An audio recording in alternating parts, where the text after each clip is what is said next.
Right, and statewide focus groups are conducted with everybody under the sun, and everybody thought jail sanctions was a good idea, except for the public defenders, and you'd expect the public defenders to not like a jail sanction. Alright, so we have this failed model in California. It's costing us a lot of money, and we're now going to release a bunch of parolees, and given that we stink so badly in community supervision, this is going to be a real problem for us down the line. What might an alternative model look like? Well, I like to refer to a model that would be useful as a behavioral triage model. Let's have people come into our probation system or parole system, and then let's respond to them based on their own behavior. Let your behavior determine what happens to you. So that you can't blame your probation officer for having a bad day. You can't blame your treatment provider for doing this, that, and the next to you. You can't blame your sister for not driving you somewhere. And make this a model of a very clear personal responsibility so that they understand that their behavior causes the outcomes that they may or may not like. The other good thing about a behavioral triage model is that it makes us use our treatment resources more carefully. If someone's able to abstain from drugs, why are we making them go to treatment and using up that scarce treatment space? That happens a bunch in Prop 36. Well, if he doesn't need treatment, don't waste his time and society's time and my taxpayer money. Let him go back into the community and be a productive member of society if he's staying clean and complying with his terms of probation. So behavioral triage model, I really like that concept as a model for California where your actions led to outcomes. So then I heard about Hope Probation, and when I was thinking about an ideal community supervision model, this is what I was looking for, and this is why I was excited about Hawaii. I was looking for a program that was essentially how we would deal with training a puppy. Many drug-involved criminal offenders are puppies. They want to do naughty things like chew your toys and pee on the carpet. It's true. And if you let them chew your toys and pee on the carpet, what happens to the dog next week and the following week and the following week? They keep peeing and keep chewing.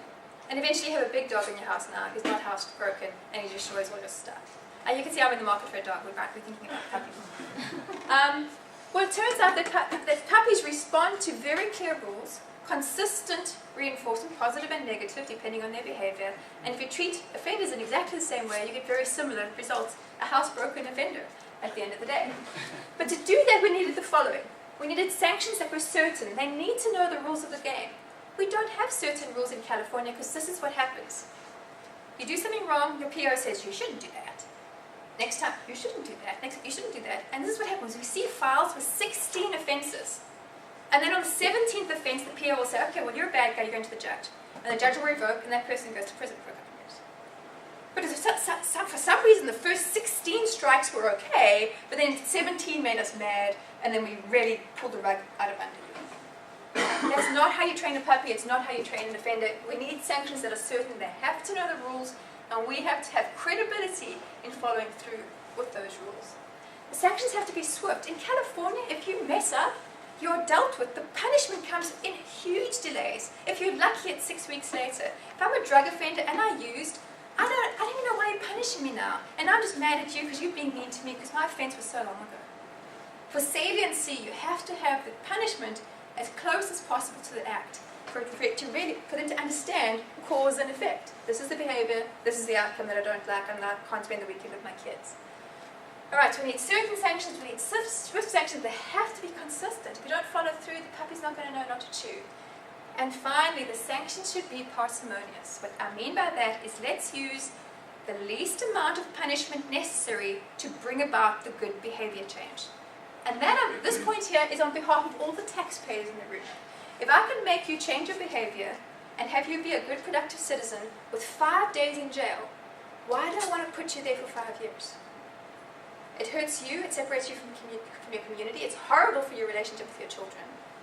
It makes you much less likely to secure a decent job someday. And I'm paying for your keep at the end. I don't want to do that. Right, so we want swift, certain, consistent, and we want the smallest dose of punishment necessary to make him do the right thing.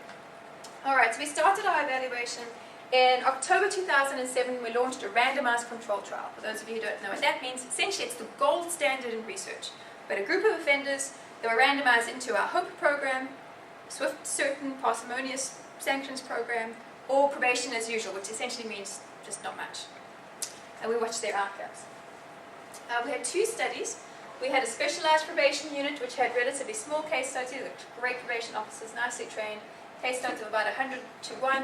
When I started reporting these results to the public, everybody said, raised their hand, and, well, this doesn't look like California. In California, our caseloads are much bigger than that, 180 to 1. So I said, okay, fine, we'll find a probation office that can do that. So we moved it to a different office where the caseloads were much bigger, and we launched a randomized control trial in an office that looks much more typical for other jurisdictions.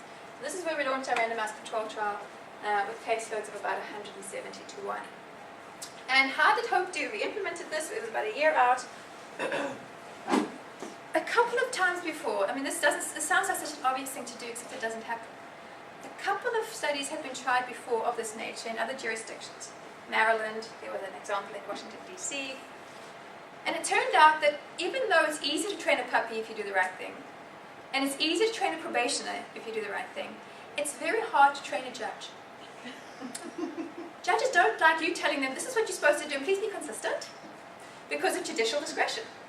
They're above being told what to do.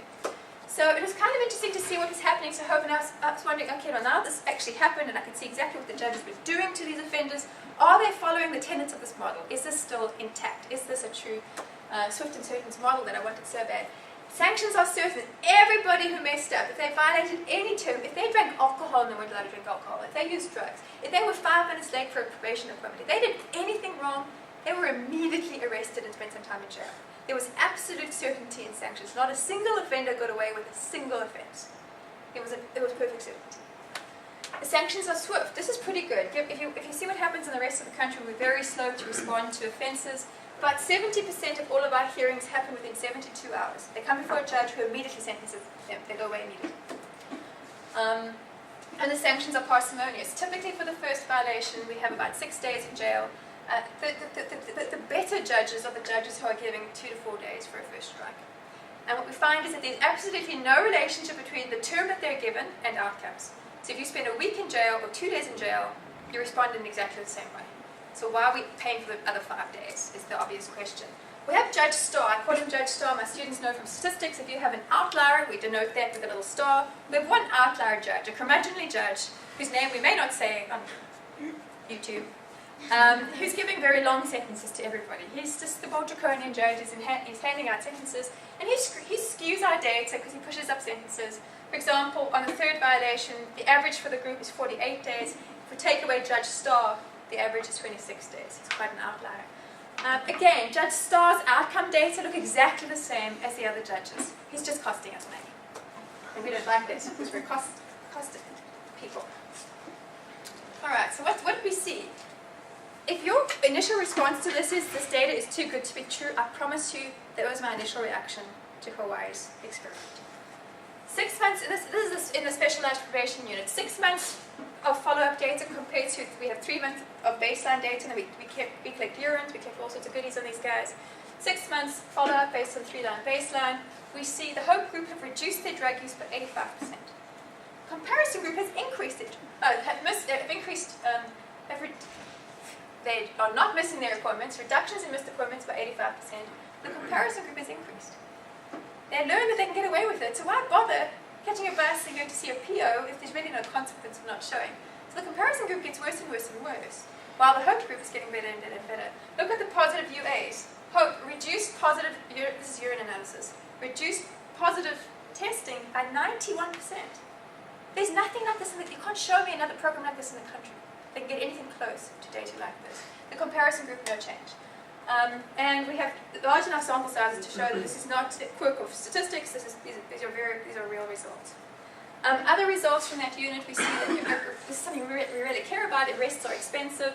The comparison group had arrest rates 3 times higher than the Hope probationers, and they were also much more likely to be revoked. And this is expensive. If you are revoked from probation in Hawaii, the terms are long. You're facing about 5 years in prison. So these revocations, you can see the huge cost savings of this program now. I mean, they're being revoked at 3 to 1. Big differences.